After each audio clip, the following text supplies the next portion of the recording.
Views expressed by Casters Guild members are only the opinions of that member, and that could change from day to day. Guild members may use mature language, but that in no way means they are mature. Listener discretion is advised.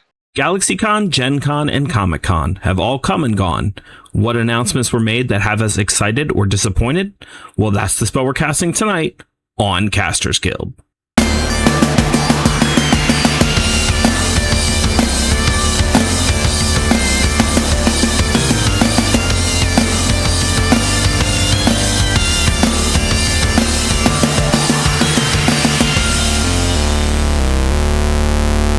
Thank you for tuning into this episode of Casters Guild. I'm your Guild Master Ric Perry, and Lord Craven still owes me $50. And I am your Guild Master Baron Kane, and I still owe the Loch Ness Monster $350.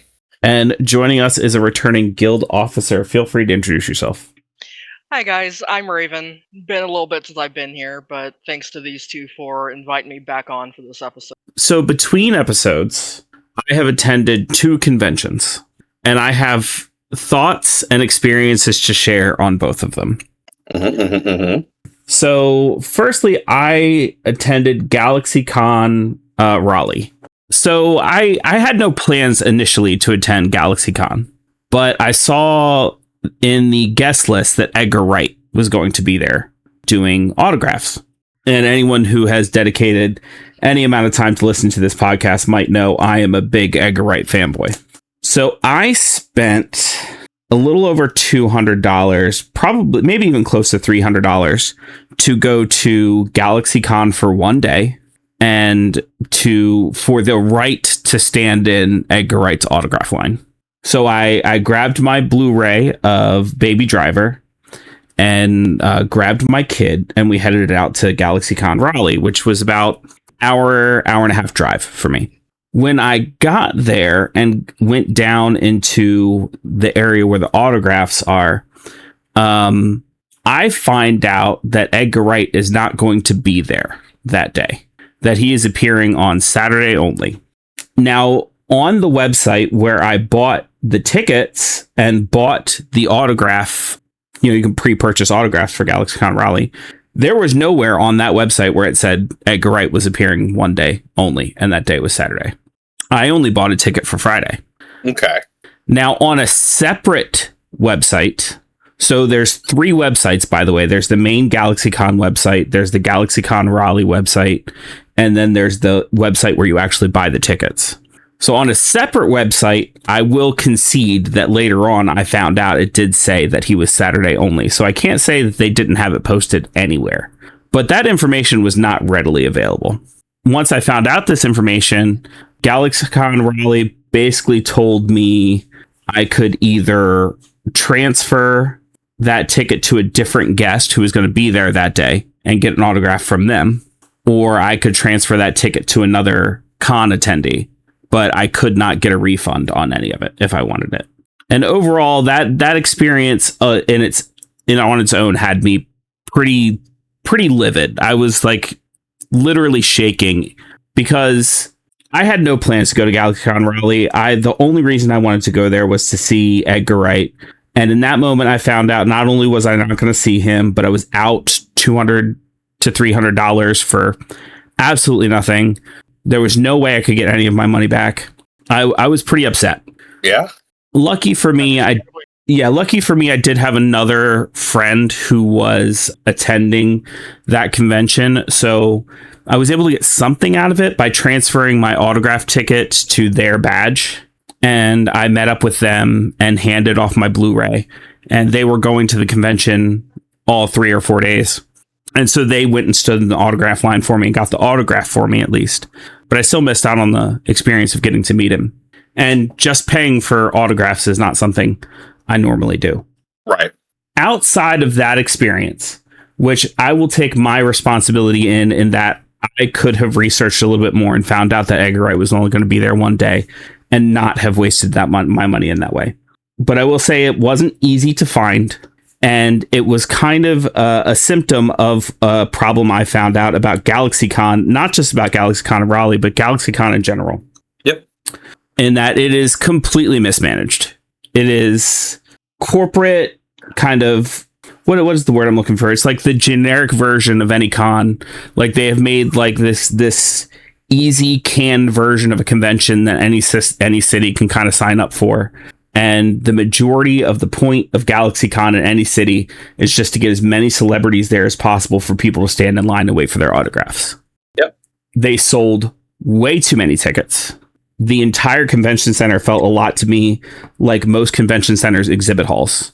Upon entering the artist alley, which is where, actual local artists can go to sell their things, I found that the rows were extremely squished together to the point where it was difficult for two people to walk past each other, even if there was nobody else in that row. So if someone stopped at someone's booth to actually look at something, it was impossible for two people to walk past each other around that person who had stopped to look at anything. And God forbid, someone was looking at something at a booth on one side, and then immediately opposite them, someone was looking at the booth immediately opposite, because that was just a roadblock and no one could get through that. On top of that, GalaxyCon Raleigh has a whole 18 plus section where there's an 18 plus vendor hall. There's a bar, a place where they do their burlesque shows. Yet I'm walking through the regular artist alley with my kid, my underage kid, and we walk past a booth very slowly, mind you, because of the tight hallways, that is just straight porn. It's like from top to bottom, giant naked people on dakimakuras, like porn.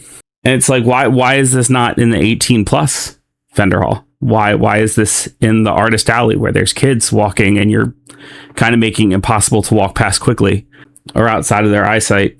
And then in the regular exhibitors hall, all I saw, I mean, I shouldn't say all I saw, but probably 50% of what I saw was AI generated stuff, 3D printed slop, and a bunch of things being resold from Temu or Wish.com or AliExpress. I don't know, GalaxyCon, if there's anyone listening who has a GalaxyCon near them and is thinking about going, the only reason to go to a GalaxyCon, and even then I would stress maybe think twice, is because you want to get a picture or an autograph with a celebrity that you really want to meet. And even then, I think you're overpaying for that experience. And the rest of the experience trying to get to it is going to be a nightmare. Yeah, I will have to say that on a counterpoint, a lot of the stuff that you've mentioned is every con. I know that you have had a horrible experience, but not Origins this year because it just wasn't crowded and it could have been just set up differently. But the Origins I remember, especially back in the day, was a lot of that you just can't move. It is a lot of bumping into people. If you stop to look at something, you're blocking traffic. Even this year at Origins, I saw a lot of AI stuff, a lot of 3D printed slop. A lot of that stuff we just kind of avoided because we had people there we knew, and we just bounced around. Right. I'm not saying I'm not saying that GalaxyCon isn't run horribly. I'm just saying this is not isolated to just GalaxyCon. I will not go to Gen Con because of how crowded it is. Right. But that said, I've gone to GalaxyCon for the past 3 years and Animate for the past 2 years, which are all ran by the same people. Right. I go there, and there are a lot of independent artists, if you know where to look. Again, just like Origins, there are a lot of celebrities there, for sure. But there is also something I don't go to these things for. There's a lot of panels that you can go to and listen to these celebrities or artists talk about what they do. Mm-hmm. Again, I realized you had a horrible experience, and it sounds very similar to my first time going to GalaxyCon, almost, in that I caught it just in time. Gotcha. Because their website sucks. It does. Their website is shitty. And navigating it is just the worst. And, the only thing I would say is if you're going, one, yes, you're paying quite a bit. You're going to pay quite a bit. Yeah. I've never had the experience of paying $200 just to stand in someone's line, but I'm also going there to see George Takei and Carrie Elwes. So I'm not going to see a currently hot A-list director. Well, to be fair, the ticket to stand in his line was $100. I'm saying that the $200 to $300 was my cost for everything altogether, as far as the 1 day pass and all that good stuff. Right. Taxes, fees. Yeah. Right.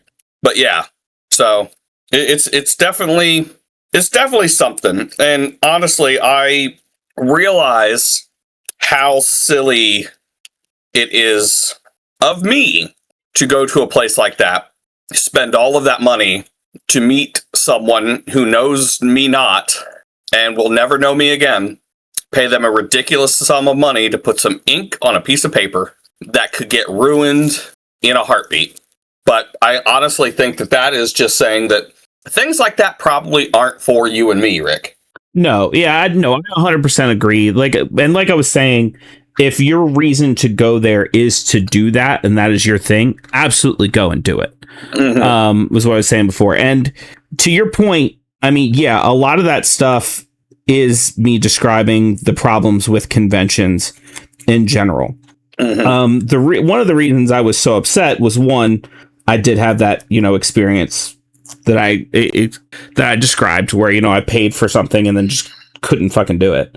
But I will say, between going to a lot of conventions in my life in a lot of different places, I had never experienced any of those things to that level before. GalaxyCon is a different animal. And I will say that the GalaxyCon here does sound different than the one you experienced. All of the mismanagement, in my opinion, came from people trying to stand in line to see these celebrities. The exhibition hall and Artist Alley and everything like that, it was great. Again, granted, there was quite a bit of AI and 3D slop. But again, if you know what I will say this. If you are already comfortable in the whole con scene, but you've never been to a celebrity con, this is what I'm going to call these, celebrity cons. Sure. You're probably going to have a bad time. Yeah, which is exactly the situation I found myself in. And because you have to work to find stuff to do. And yeah, I have a couple people I know who go to these all the time and they're like, oh no, it's real easy. It's like, not when you're used to going to like gaming conventions. Gaming conventions, you can trip into a fucking game. Yeah, that's very true. For this, you have to be like, okay, I'm going to have to do some research in this. I'm going to see what panels I want to go to. Oh, and I want to really, really, really meet, Sean Austin. So I need to block this time out. And who knows, it may go longer. So I may not be able to do anything an hour before or an hour after. Oh, and I have to eat. I have to eat sometime in here. It's difficult. It is difficult. When I go, I have a very specific person I want to see. I go in, I get it. If I have time, I go through the exhibition hall, I get the hell out. I am there one day, and I pick the least busy day. Right. No, absolutely.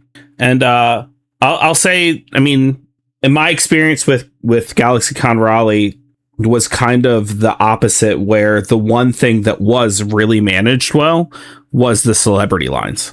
Like that place was running like clockwork and was super well managed.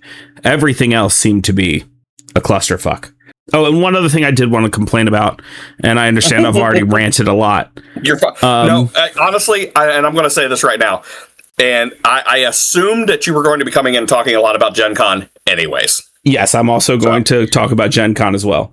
And as someone who doesn't really attend cons too often and had been looking into GalaxyCon, this is helpful. Thank you. Oh yeah, if you don't do cons and you want to hop right into a fucking celebrity con, oh man, go with somebody. Okay. The last con I went to, the first and only one I went to, was Matsuri Con. Like, I think back in 2000s. Is that a cosplay con? Or is I don't remember. Matsui Con, you said? That long. Matsuri. Matsuri, gotcha. Yeah. But the other thing I wanted to complain about, will you guys look that up? Go for it. The map for GalaxyCon Raleigh was kind of terrible. It was broken into 3 separate parts where you had the convention center map, the Hyatt map, and another hotel. And I forget what the other hotel's name was, but the other hotel was connected to the convention center via a sky bridge.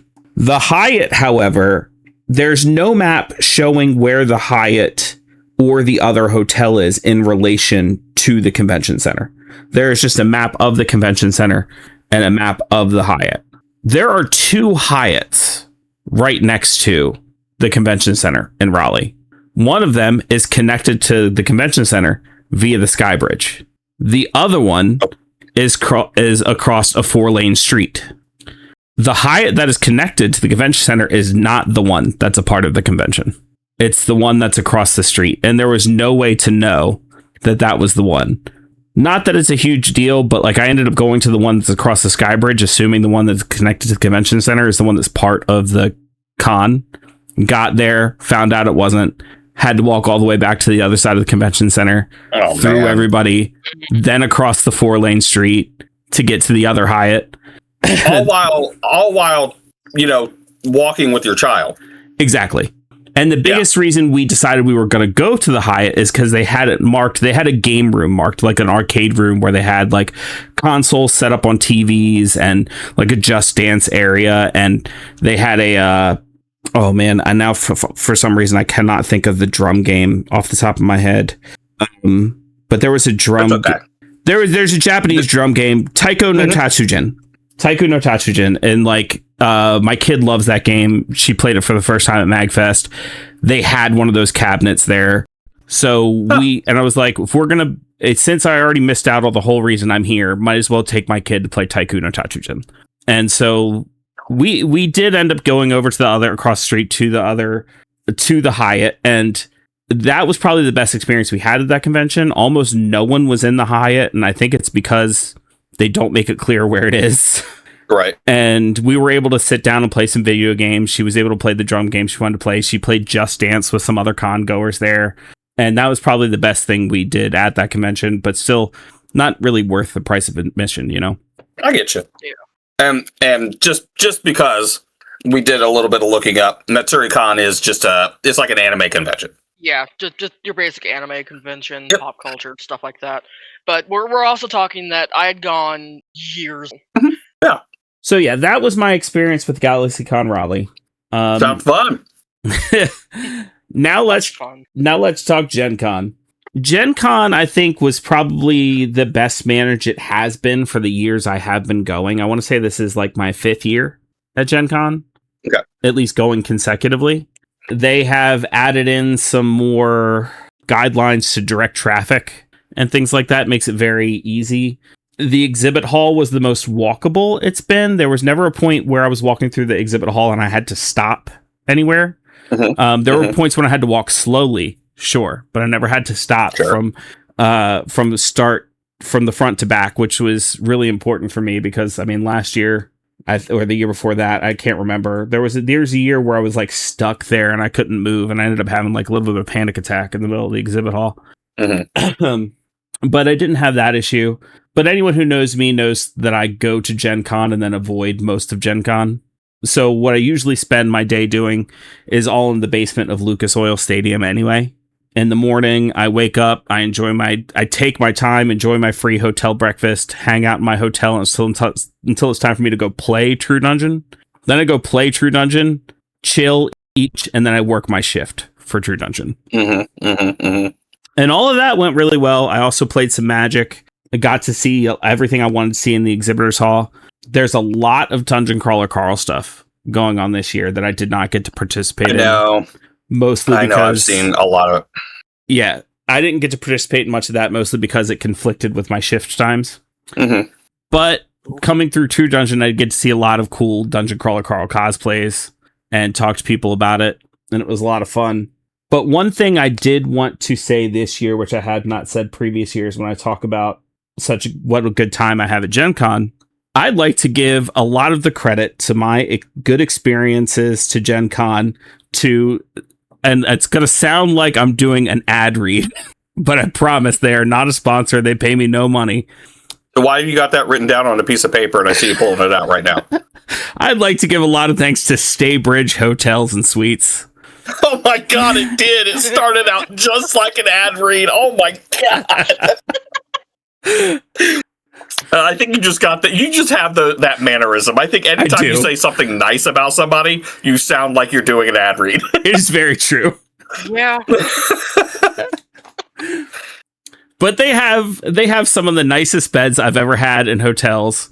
Their showers always have great water pressure, and the temperature is always super reactive, which, as someone who's had to stay in a lot of hotels, I don't think people realize how important that is and how rare that is.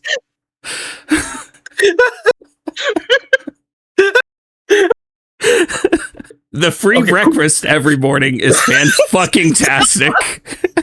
Okay, they've got cuss word in there. It makes it better. Yeah, it's less like an ad. They always have the good waffle makers. They have a nice selection of bagels. On Saturday, they had the best biscuits and gravy I've ever had that wasn't homemade. So, yeah, shout out to Staybridge and the fact that they make my Gen Con experience so much better. It wasn't even as off that funny. It's just, God damn it. It does sound like an ad read. I knew it as does. It does. There's been days where I'm like, I know I'm going to say this on the podcast. I know, and it's going to sound like an ad read, and there's no way I can say it to not sound like an ad read. There's no way around this. It has to happen. Fucking Staybridge sponsor us. Part of that is like you just kind of click over into the customer service persona. Right. Yeah. And that's what gets it every time. Mm-hmm. Oh man, that was great. Saturday night at Gen Con, while I'm working my shift for True Dungeon, we hear an announcement come over the loudspeakers that we are now in a tornado warning. Yeah, I heard about this. We were all advised to move to interior spaces away from windows. And I'm like, I'm in the basement of Lucas Oil Stadium, baby. This is already a tornado shelter. I'm good right where I am. Mm-hmm, mm-hmm. Now, the consequences to me personally for the tornado were True Dungeon shut down for as long as the tornado warning was on. For anyone who doesn't understand how True Dungeon works, it is a well-oiled machine lubricated by about 400 volunteers. And basically, groups of 10 people who paid to experience True Dungeon move from coaching to training to room to room to room in the dungeon in 12-minute increments. When you shut it down, that means nobody's moving. So we had parties stuck in each room of the dungeon, well as a party stuck in training, as well as parties stuck in the 5 rooms at coaching. I am an assistant coach, so I was partially responsible for all 5 of the parties in coaching. We were able to keep everybody calm. Everybody was laughing and having a good time as we talked and just be like, oh, how's your convention been? Blah, blah, blah. But it did mean that about 45 minutes got tacked on to the end of my shift that night because everybody's runs got moved back after the tornado warning was over. That all started back up again. And now, we had paying people whose runs got shifted back by about a half an hour as we were waiting for that tornado warning to clear. So all the volunteers had to stay later than originally planned. And originally planned was about 12 minutes after midnight. So staying even later than that was something. On a positive note for Saturday night, this had never happened to me before, but it's a bit of a Gen Con tradition that the last run on the last night, the party will kidnap NPCs from each dungeon room as they go through to join them for the rest of the dungeon. So I'm going to tell the long version of this story. Earlier that morning, I had played in the dungeon that I was coaching for that night, which was Castle Cravenmore. And the idea was you go through Dracula's castle, except it's Lord Craven, because it's, their own story. You kill Lord Craven, you win the day, right? I had remembered the Moon Knight meme of him kicking down the door and being like, Dracula, you owe me $50, right? So in between every room, I'm screaming at the top of my lungs, Lord Craven, you son of a bitch, you owe me $50. So, Jesus. if you know anything about how True Dungeon's set up, the NPC in that last room can hear me screaming that at the top of my lungs through every single room. God damn it.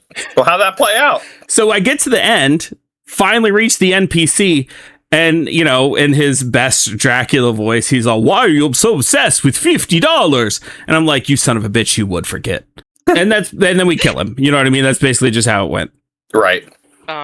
Nothing too crazy, but it was fun. Then then we go switch over to the night shift where I'm working at True Dungeon. It also means there's a different Lord Craven because the volunteer who plays Lord Craven in the day shift does not work the night shift. So this Lord Craven has no idea I did that this morning. Mm-hmm. I have to fill time with a lot of these parties with like banter and stuff as they're waiting for their turn to go into training. So I tell this story a lot to the players who are waiting for their turn to go into the dungeon. Come to find out, around my lunch break, it gets back to me through the NPC grapevine that players are going through Lord Cravenmore's castle looking for Rick's $50. Like it's party after party trying to get Wizard Rick's $50. Oh my God. You gave them a side quest. Good job.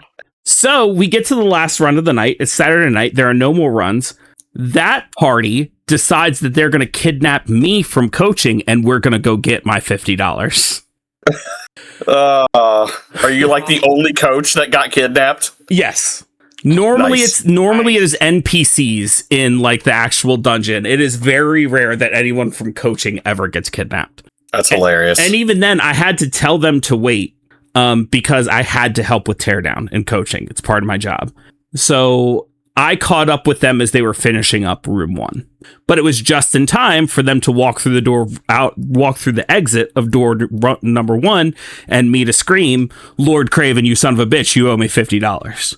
Which had them roaring through between each room, the entire party's chanting $50, $50. We kidnap Lord Craven must have been so scared. We kidnap the haunted spirit of room 2. Okay. And she's like, "Does that mean I get $50 too?" And it's like, yeah, everybody's getting $50 tonight. Everybody's getting $50. We kidnap Renfeld from room number 3, and he's like, $50 sounds a lot better than never being turned into a vampire. Oh boy. Yeah. Oh boy. So this poor Lord Craven at the end of the last room has heard about Wizard Rick's $50 all night. He has no idea what's going on. He wasn't there for the morning shift. He hears me scream about $50 the entire run for that last run. And all of a sudden, his entire staff, Renfield, his sorceress girlfriend, his haunted spirit, all come crashing through the last door, the last room, all screaming about $50. And Renfield's also screaming for better benefits. And he finally gets to see the face who's been asking about $50. And he's like, "You're Wizard Rick." And I'm like, "Yes. And you still owe me $50, you son of a bitch." Did anybody get the reference? No. Well, I won't. I'm not going to say no, because I think there was like 2 people when I was like telling the story to like players who were playing the dungeon. And they're like, "Oh, like Moon Knight." And I'm like, "Yes, like Moon Knight." Honestly, more people made the reference that you made just as we were doing our introductions and made the Loch Ness Monster reference asking about Tree Fitty. Nice. God, thank God they didn't start chanting the 350. Right. Oh man, but yeah, apparently what he had been telling, like we got to the end and we were just talking as like employees of True Dungeon, and apparently he had been telling everybody who asked about Wizard Rick's $50 that he ate Wizard Rick because he didn't know who Wizard Rick was. Nice. But that's not the end of my True Dungeon. Well, it is the end of my True Dungeon adventures. That's not the end of my Gen Con adventures. Sunday morning, as I get to True Dungeon to do my full teardown shift where we're like packing up the dungeon, I meet a couple other True Dungeon volunteers who just so happen to have the same flight out as I do. We're going to be on the same flight. So we hang out, we talk a little bit, and we decide we're going to share an Uber to the airport, just make things easier. And then that flight, as we're like walking around after we finished our shift at True Dungeon, we're just like walking through the exhibit hall and stuff. We find out our flight got delayed.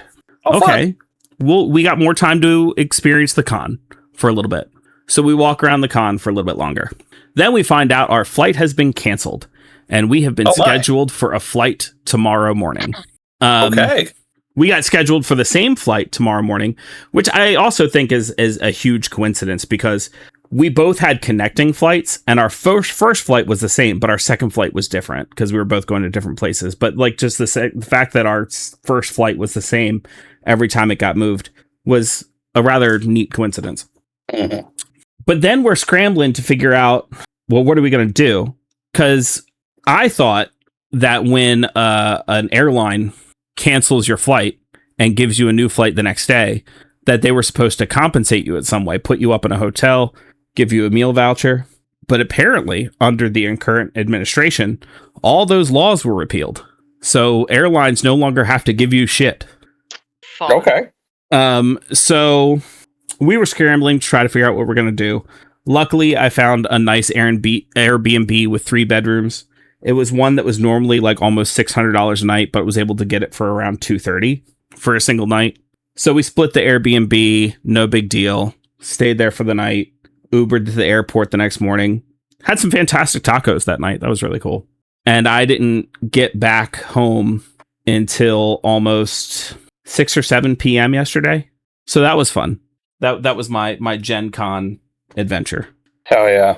But all in all, I had a great time at Gen Con. I always do. It's when I reset myself every year and get to like go do something fun and not have to worry about any of responsibilities.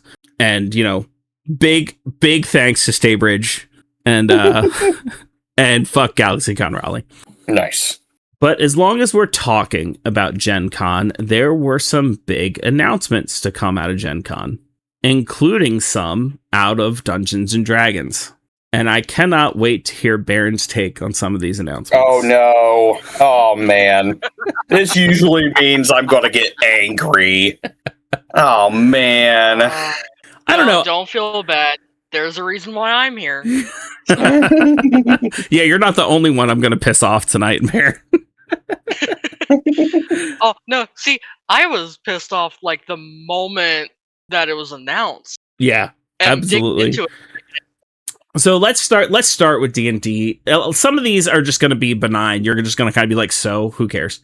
But Dungeons and Dragons has announced a new initiative called Dungeons and Dragons Icons, where they will be bringing back quote unquote foundational creators to create new D&D content. Joe Manganiello will serve as. Do they mean they're bringing people in, or they're taking some of their old writings, putting it in through an AI generation thing, and pumping out stuff?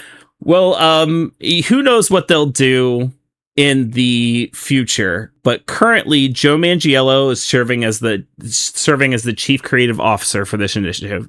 Mm-hmm. Dragonlance creators Margaret Weiss and Tracy Hickman are also involved, Mm-hmm. as well as R.A. Salvatore, creator of the Driss novels. The program's first collaborator is going to be Luke Gygax, who is contributing to the upcoming Greyhawk material. And that's most of what we know about D&D Icons. Okay. Good for them. Now, I will say, generally, I would probably be pretty excited about that. There are 3 people in that lineup that all love my favorite D&D setting. Mm-hmm. However, it's still D&D. Yep. And they are still on their bullshit. So Wizards of the Coast also announced several third-party studios to make official D&D adventures. The first of these partnerships is an official Ravenloft book coming from Ghostfire Gaming. There will also be an Eberron adventure featuring the Lord of Blades from Visionary Productions. And Kobold Press will be making new Forgotten Realms material. Now, here's the thing about both of those announcements. Both of those announcements, if they were the only things announced, give me hope about the future of D&D. They give me hope about maybe the separation of Wizards and Hasbro, and maybe that like we'll see some good come out of the unions that are forming, and maybe a return to form of what D&D should be. Mhm. right? Sure. However, Next was announced D&D Beyond getting major overhauls. Mhm.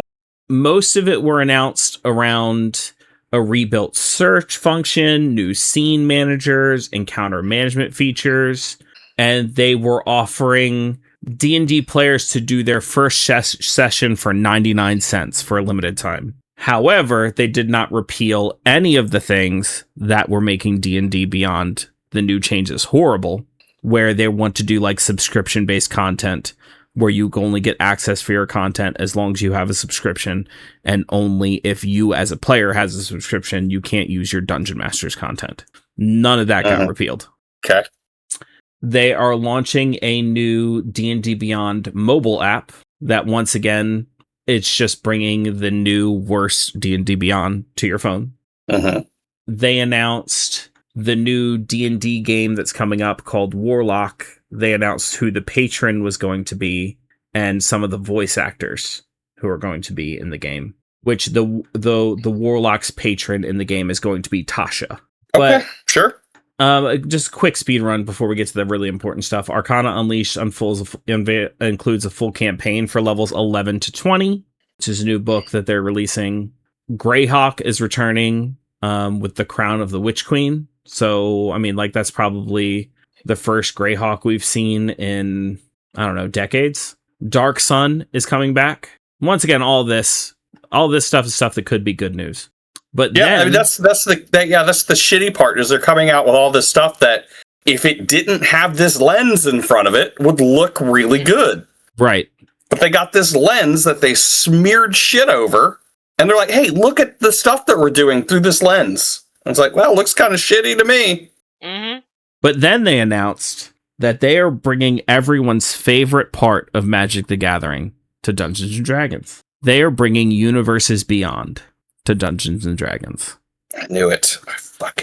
The first Universes Beyond that will be coming to Dungeons & Dragons is World of Warcraft, which will be receiving its own Dungeons & Dragons campaign setting. The next Universes Beyond to come to Dungeons & Dragons is going to be Star Wars, which will also be receiving its own Dungeons & Dragons setting, with many more universes to come. Yeah, Star Wars already had a D&D world. Sure. My thing is, with this new Universes Beyond and them setting up that they're going to be adding all of these worlds to come to D&D, is the fact that not every universe fits D&D as a system. Right. And there are lots of awesome systems out there that fit these worlds better. And there's been plenty of games that have come out for different universes that were built just for those universes. And this is going to encourage big names to seek out D&D to become Universes Beyond, rather than have better systems or fit better systems to their universes. Yep. And this is, like I said, one of the things I was afraid of was this turning into essentially D&D Fortnite, just like Magic is turning into Magic Fortnite. Yep. And it's going to have your average D&D player going, why would I go play Rebel Scum when I could play D&D Star Wars? To say painfully average. Yes. If that not you, Rick, but if that is your take, you are painfully average, and have fun. Mm-hmm. And I think that's their plan too. I really think that their plan is to get in there and rip away all these people who have been finding, good stuff in all these indie games. And now they're just going to slap D&D, the D&D title on there, and feel like they'll be able to get all of these people. And you know what? They might. They're going to get a huge chunk of people. Mm-hmm. Because let's face it, we have a lot of people who are just D&D centric. If it's not D&D, they don't want it, because that's all they know. And then they have new people who are coming in.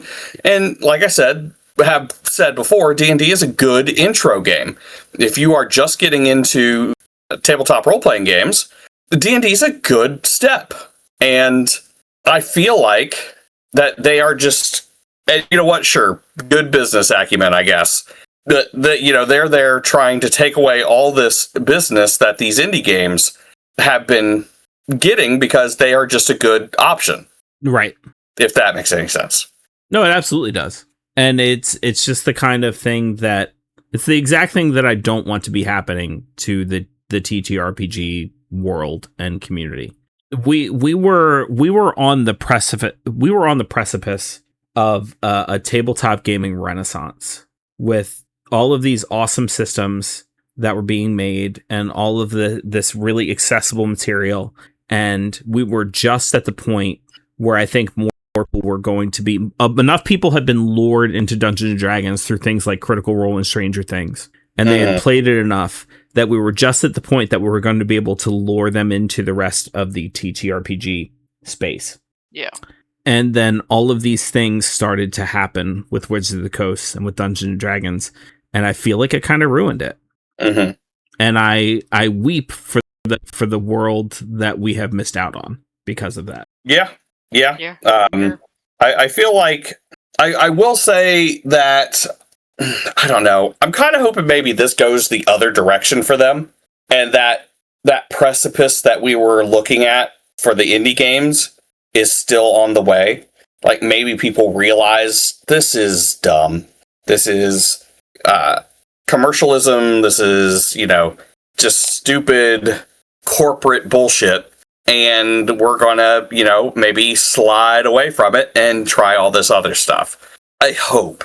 But if not, then I think maybe, we've probably seen the height of the indie game renaissance. And I honestly, and you say that, we were almost at the precipice. I think we are in an indie game renaissance, honestly. Or at least have been. Because I've never seen indie games this popular before. And I think, you probably agree that it's due to how Wizards of the Coast is doing stuff. But I think we're going to need a little more to be able to enjoy even more heights on the indie game scene. I just don't know what it is. No, I definitely agree with you there, especially going to Origins the past few years and having the privilege of talking to some of these people. I just feel like it could have been more, and I feel like what's going on with D&D has kind of stunted its growth a little bit. And I feel like there are a couple major schools of TTRPG players, and I think a lot of the players like you and me have gone more toward the indie side of things because of wanting to get away from Dungeons and Dragons because of everything that Wizards has been doing. Mm-hmm. However, I feel like there are plenty of other gamers that, because of the way D&D has done what they have done, have sunk their claws into them and will not be letting them go anytime soon. Mm-hmm. Yeah. But with all those announcements for Dungeons and Dragons, also at Gen Con, there was a lot of playtests for the new edition of Vampire the Masquerade. Mm-hmm. Mm-hmm. And I actually watched a video on some of the rules. And a lot of the hardcore fans of Vampire the Masquerade were not happy about the new edition. No, we are not. Why don't you tell us all about it? So, as I was telling Rick earlier, just to kind of touch on this, it's been a long-running thing where, you have the fans of V20 and the fans of V5 kind of just fight each other about who has the best edition. To put it simply, V6 has both sides looking at it and going, no. We will stand together against this. I'm still looking into the new rules because I haven't had a lot of time lately. And so far what I have seen, I'm just sitting here going, why? A lot of people had wanted them to take the best of V20, the best of V5, and kind of find a way to combine them. And what they kind of did was take the worst of both systems. And then they're trying to flavor it, in a sense, for the Dungeons and Dragons. And that doesn't work with a system like V. And it's just, from what I'm seeing so far and from what I'm hearing from my fellow players and my fellow STs, it's just not that great. And we're trying to keep in mind that this is currently a playtest. But they ripped out a lot of what made VTM. Like, they've just fucking gutted it. I will say I have not seen anything outside of the rules. And by the rules, I mean like very specifically the rules. So no lore or how the lore affects those rules or anything like that. To me, the rules seem like they've been streamlined. In a sense, they have been. Mm-hmm. But, so like, V5 has predator type. This is how you feed. How Okay. you go about your night getting your blood. And there were, oh god, I want to say there's like maybe 20 different ways of doing it. Mm-hmm. They took that out. Okay. Like, So explain that to me, like the predator types. So, predator types, mechanically, you take your roll, and that's how you use it to feed. So, like, there's a type called Alley Cat, where Okay. you go around and you're just being a thug about it. You're attacking people in alleyways, you're being this intimidating beast that you're meant to be. Sure. And that roll comes down to a strength brawl. So it's just a standard fighting roll. Narratively, again, you're going out, you're hunting down blood, and you've decided that you're just going to attack people and get away with it. So in taking that out, you're taking out like a decent narrative aspect from the game. You're taking out something that makes the player think about, well, how has my vampire been getting by in the night? Sure. How do they go about getting this real? Now let me come at you. Let's just play devil's advocate. Let's just say, okay, because I come from Vampire the Masquerade. Yeah. Not V6, not V5, not V20. I'm coming from that old Vampire the Masquerade. Yeah. We didn't have that predator stuff. We just said how we did it. Yeah. So it sounds to me like they're taking out a lot of stuff that's kind of like, well, this is how you're doing this, and making it a game mechanic. They're making a role-playing mechanic a game mechanic. Yeah. And that go on. No, I was just like, to me, it just seems kind of, I don't know, a little extra. Yeah. And that's fair. I don't know much about the first edition. A lot of the people I talked to started off in like V20. So right. So I'll probably say this: a lot of, and by all means, I have my own edition gripes on a bunch of stuff and everything like that. However, again, anybody that's listened to the cast knows what I'm about to say, and I live by this. If there's something wrong with that edition that just doesn't click with you, you still have this edition. Yeah. I've never understood the whole, except for 4th edition, the hate that people have for other editions of things. Yeah, and I don't get it either. Except for 4th edition. Like, most of what's going right now is just kind of my opinion off what I'm seeing so far. Oh, no. Oh, this was me commenting on, like, because I know it's happening. Where you have the V5 people and the V20 people who are just like, hey, we fucking hate this. And it's like, don't play it then. Yeah, and that's kind of like, so the group I play with, we almost exclusively play VTM in one form or another. Sure. And we're just like, we're looking at this, and there's not really so much hate as it is just like, we don't understand why they're making these changes, because again, it is the first iteration of playtest. Yeah. I mean, why, though. Why. Yeah. Oh, I know. We're just kind of all agreeing that we're just going to stick with V5. Yeah. Maybe touch back on V20 once. Just in case anybody at home is listening, it's so they can make money. Yeah. it's so that it's because someone in that company was like, I want to put my own spin on this game. That's why. Mind you, this playtest is also coming out at the same time that V5 is having another book coming out that is due to be released this month. Oh, and then that's not even taken into account. That's not even taken into account that the Anne Rice world books that are going to be coming out, which are not World of Darkness rules or anything like that. However, lore-wise, they're very similar. Yeah. And then you also have that D&D and VTM crossover that just happened last month. Right. So it's most certainly a money grab. I will after trolling the internet a little bit, looking at Reddit and some of the other places where people complaining about the new system, the most popular complaints are the way the dice system works now.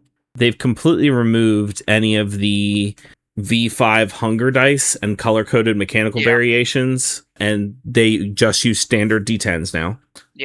So a lot of the V5 players are complaining about the fact that if they want to move over to V6, all the specialized dice and everything that they've bought to play with are completely useless. With the new dice system, you build your die pool based off of your stats, and then the way difficulty works is it subtracts dice directly from your pool before you roll.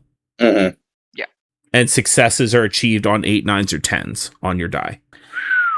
Okay, yeah, see, I haven't gotten that far in it yet, in comparison with at least V5, because V20 is its own thing, and the only 20th edition game I have played from World of Darkness has been Mage. So I don't understand... Yeah, I don't understand the 20th edition rules just yet. Getting there. Yeah. Apparently, if your modified die pool ends up with 4 or more dice, it automatically is basic success with no roll required. And if your die pool ends up below 1, like if you end up with negative die in your die pool, you still roll 1 dice. However, you suffer extra narrative consequences upon failure. Okay. So just in comparison, not even touching on the opinion on that, like those who say like, well, now my dice are useless, I'm not even touching that. I have strong words for those people, and it's not because of the game itself. So just in comparison, in V5, a success is a 6 to a 10, with a 10 being a possible crit. Because to have a crit, you have to have 2 10s at least. Mm-hmm. The difficulties will either be modified by what's going on in the scene, or it's a set difficulty depending on what power you're. And there's always the option to take half, which you take half your dice. And usually that could be enough for some scenarios. Having 1 dice to roll has been a thing. You could never go below 1 die in V5, but you never really had anything extra tacked on if you failed, unless it was considered a bestial failure, which you're rolling. But then again, that's also dependent on the STs or storytellers. And I think that system was what's being used in the Dimension 20 game. Am I right? V5? With the bestial failures and stuff? I don't know, because I haven't seen the Dimension 20 game. I believe they are currently using V5. Yeah, I know it's a thing. I just haven't had a chance to so keep good. up with it. It's funny. They also take liberties with it too, so just be aware. That's how taking liberties is like half the fun of the game, to be honest. Oh yeah, I agree. Another feature that a lot of players are complaining about is they have taken Vitae, Willpower, and Health and merged it all into one generic health stat. Yeah. Really? Because the thing I saw, they still had Vitae and Willpower. I'm seeing from several different sources here that they have merged it into one health stat. Yeah, okay. It's like they've merged it, and that's something a friend of mine has a strong opinion of, because according to them, it fucks up the actual combat / action economy, in their opinion. It's let's see what this says. You do 1 or 2 disciplines and then get 1 shot because someone slapped you while your blood's down. And it doesn't read as a immortal monster of the night. And the last new big change that people seem to be complaining about are the new Devil's Bargains and Choose Your Pain mechanics.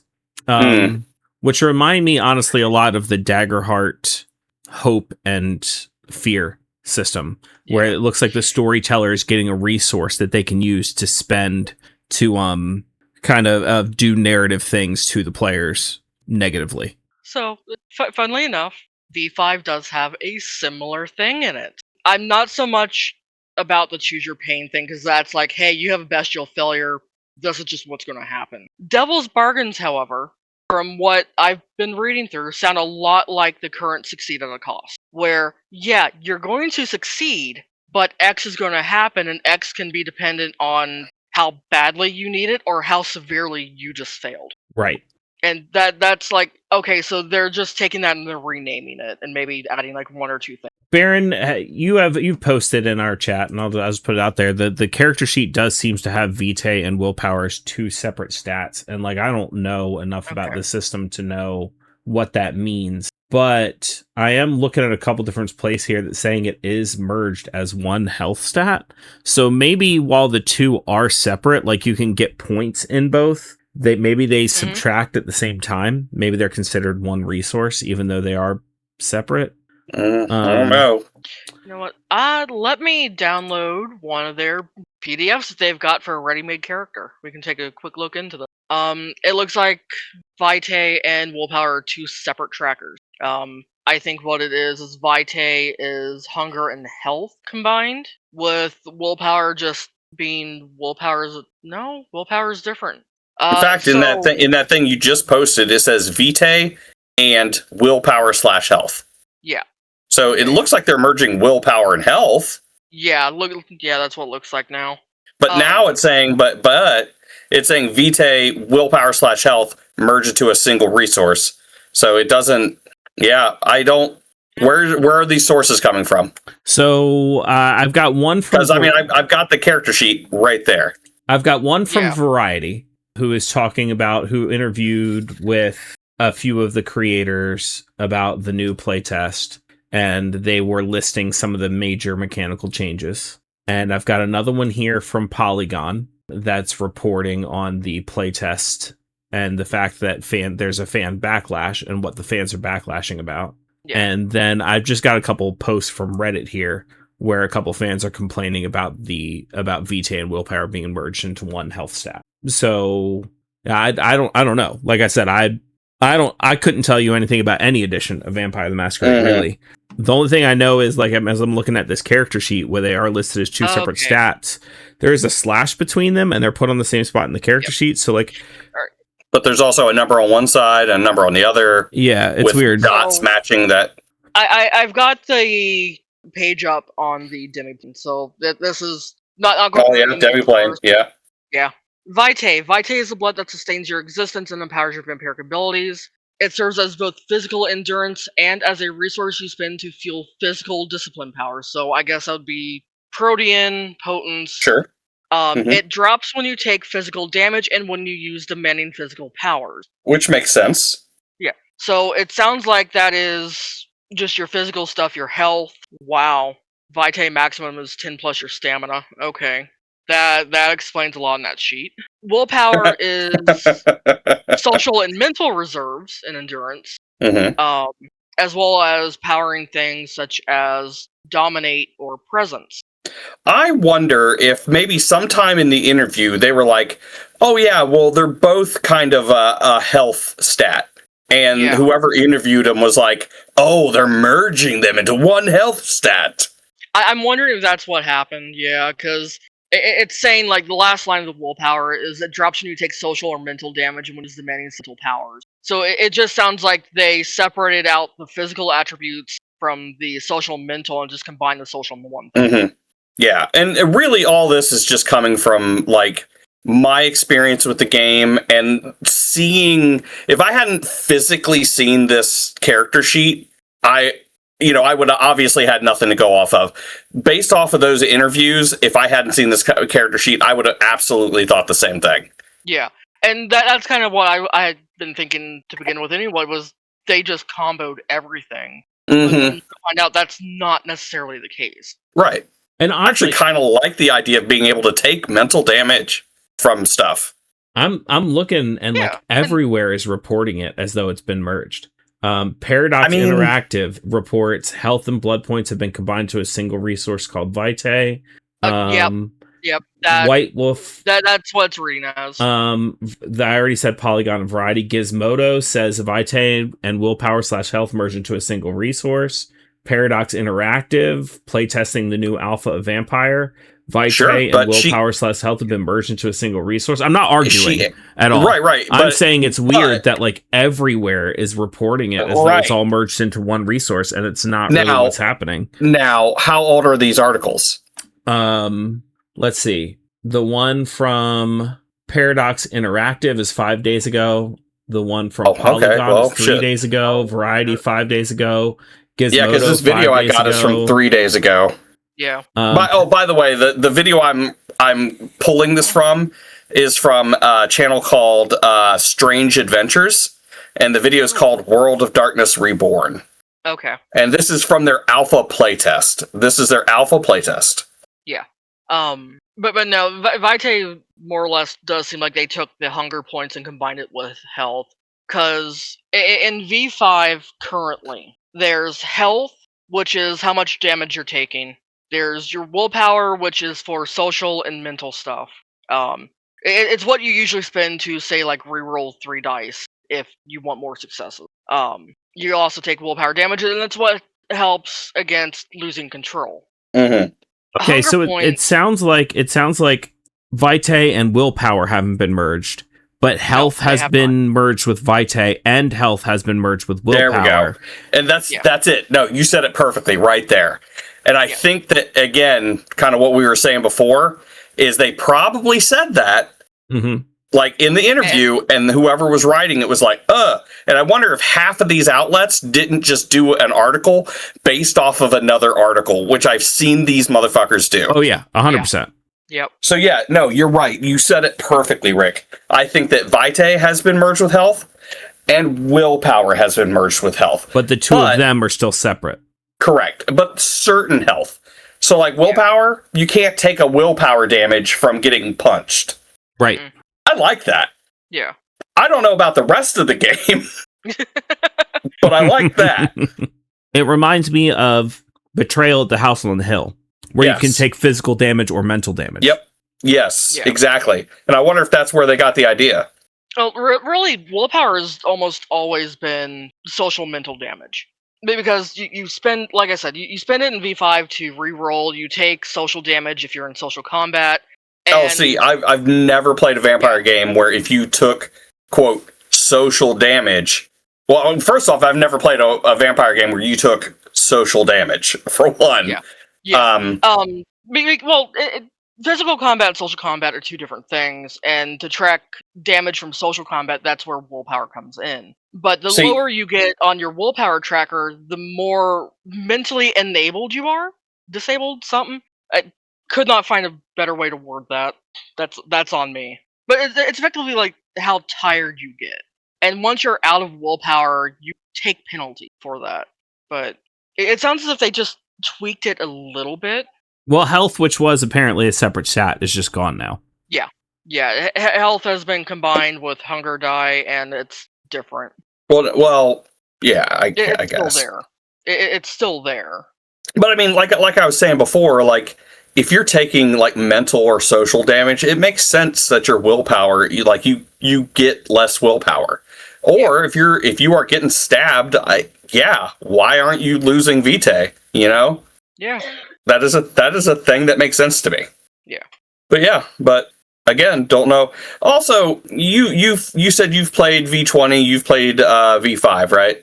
I have not played V20. Okay. The 20th edition game I have played has been Mage. Gotcha. Can you tell me, is the Ministry an actual clan in that edition? Yeah. It is? Ministry in V5 is, yes, a thing. In earlier editions, you might have heard them referred to as Setite. Yes, that's. I saw the snake eyes and I was like, is he a Setite? Is that what's going on? So, in going into V5, there were 2 clans that got renamed. Right. Yeah. The Setites got renamed Ministry, and the Assamites got renamed as the Banu Hakim. Yeah, they did the same thing to in Werewolf, rightfully so. Some of those clan names needed to be changed, but or tribe names, I should say. I don't know, Baron. Honestly, that doesn't mean you can't play like the older like Assamite or the older Setite in current edition. It's just they got a little bit of a rebrand, a little bit of a rework of how the modern clan works. Sure. Yeah, I get you. But they do have ways that you can run the older one. Baron, it sounds to me like maybe we need to get our hands on this playtest and like make some opinions. I'd like to hear your opinion based on someone who's only played like the older editions and what you think of some of these newer editions, and then you'll have my opinion of someone who's like maybe played a little bit of a LARP a long time ago and has almost no experience with Vampire, and then maybe see what I think coming in as a new player. I certainly want to come back into this having read over more of it myself, because... Well, how about this? I will get into Demiplane, I will get the alpha, and Rick, Raven, I formally invite you both. And if we can get a couple more people, we will do a thing.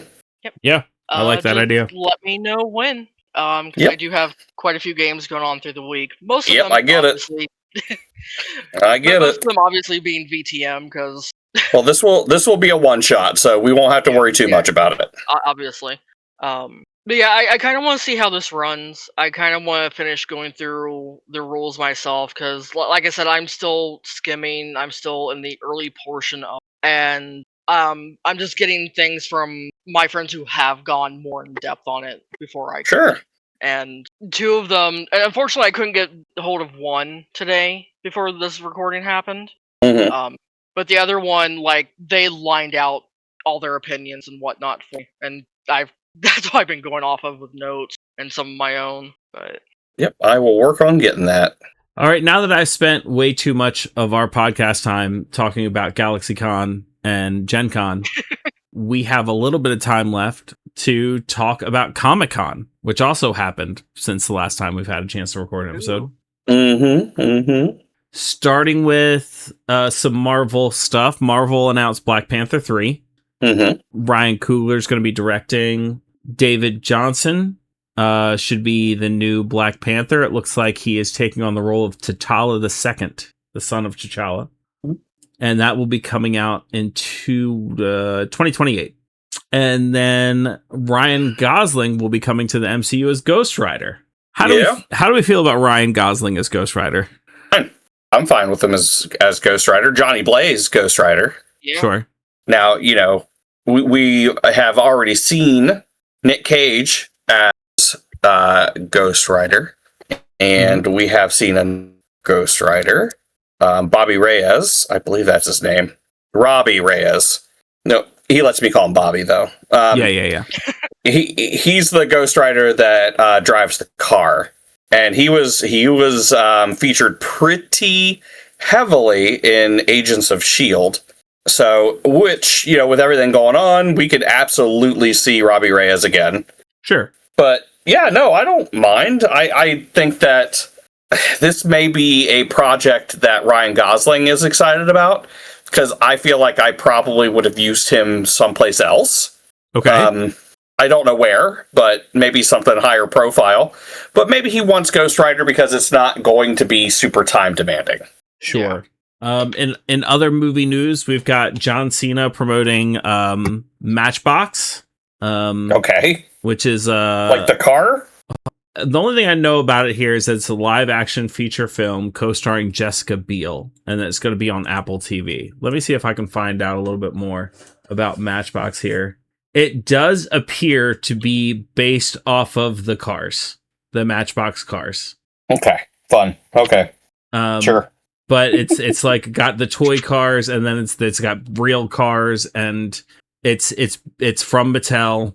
So I guess they were like, "Hey, Barbie worked. Let's get Matchbox in here." You know what? Sure, if it works, it works, and I honestly hope it does. Yeah, I've seen weirder things work.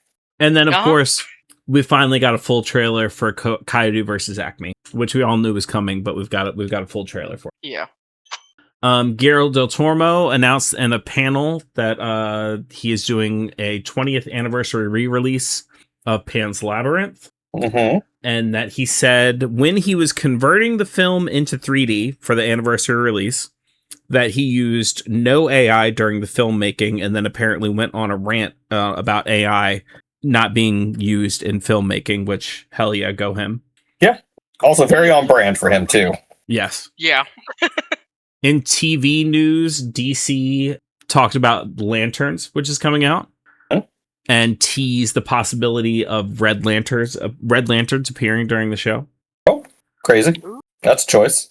Mm-hmm. Interesting. The limited series for Prime Video, Blade Runner 2099, released its first trailer. Okay. It's got Michelle Yeoh and Hunter Schafer in it, so I'm immediately interested. And this is for a limited series. Okay. Yeah, yes. I'll watch it. You know what? I think that the movies of Blade Runner were just fine, but I think a TV series, I think that the Blade Runner world has been begging for a TV series. Sure. But because Hunter Schafer is in it, and looks to be the main character, get ready for a bunch of fucking idiots that will get online and talk about how shitty it is before they even watch it. Oh, yeah, of course. Hulu announced that Futurama is coming back for season 14. Oh, okay. And will premiere August 3rd with 2 triple XL size specials. Oh, penetration. Crazy. Nice. I honestly, I don't think this is a hot take. I honestly think Futurama has already had the perfect series finale. Sure. With with the time loop episode. Yeah.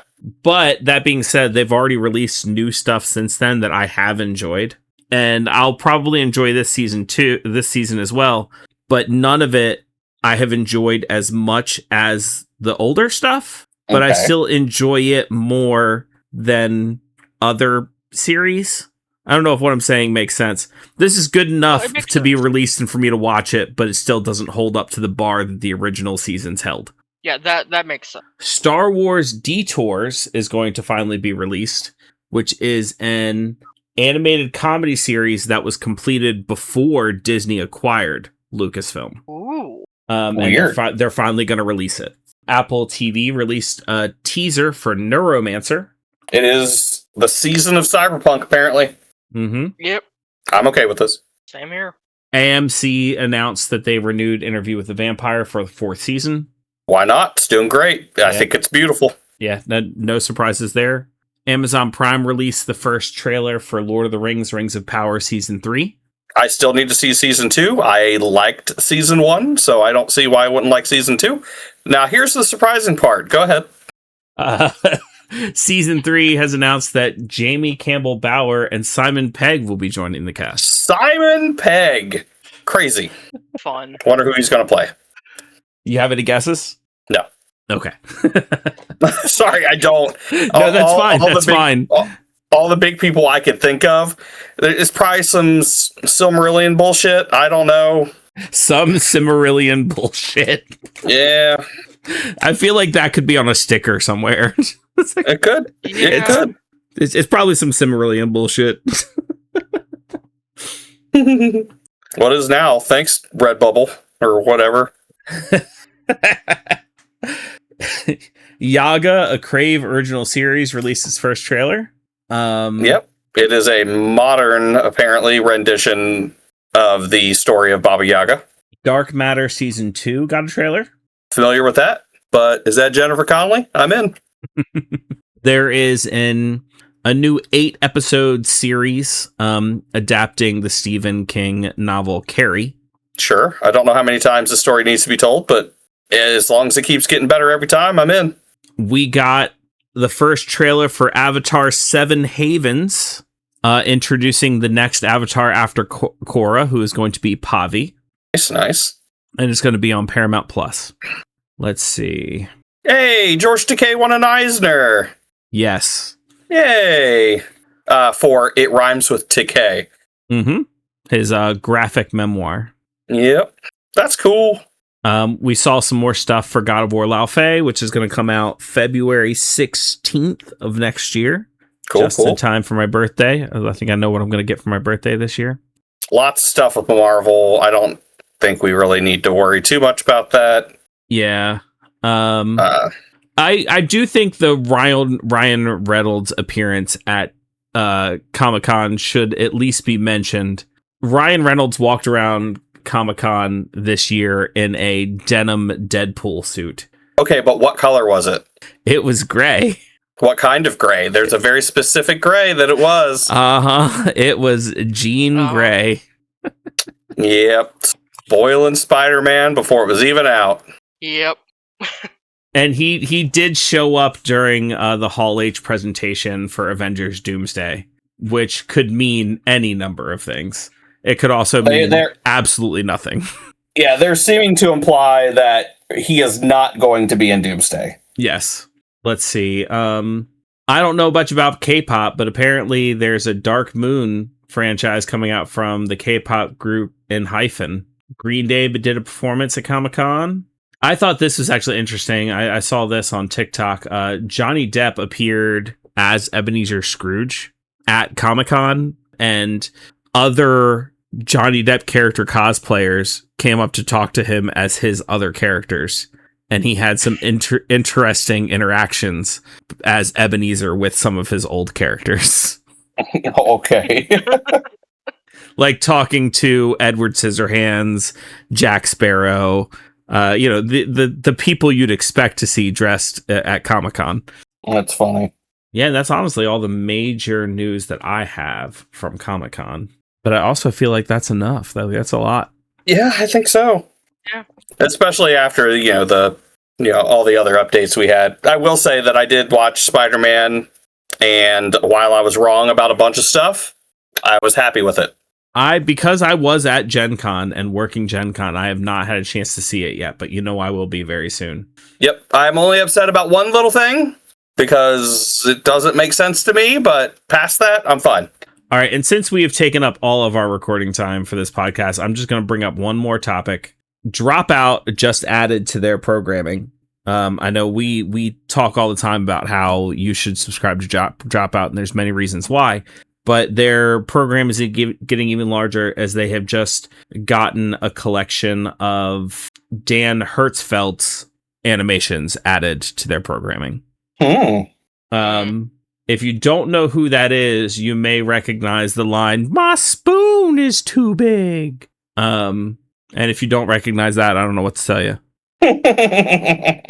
Because his stuff is hilarious, and it's just yet another reason to sign up for Dropout and watch some of these excellent animations. As if I needed more reason. All right, anything else either of you wanted to talk about or say? Nothing I can think of at this moment. Oh, I'm sorry. There is something else we should probably talk about. So apparently Amazon is doing a bunch of recasting for the God of War show. Yeah, I heard about that. And apparently it's already after season 1 is like in the can. So it's going to be recast between season 1 and season 2. They're already looking to recast the actors who play Atreus and Thrud. Really? Yes. Why are they recasting so many people just because dude hurt himself? Well, those ones were already before the guy hurt himself. They were looking to recast. Oh, they were already looking to recast him. Okay. But then Ryan Hurst, who was playing Kratos, did injure himself during filming. Right. And they were looking to recast Kratos himself. Mm-hmm. And it looks like, with a leak and some new reports, that Dave Bautista will be stepping into the role. Cool. I'm a little concerned because I'm afraid that he's going to have to pack on all of that muscle weight that he just lost.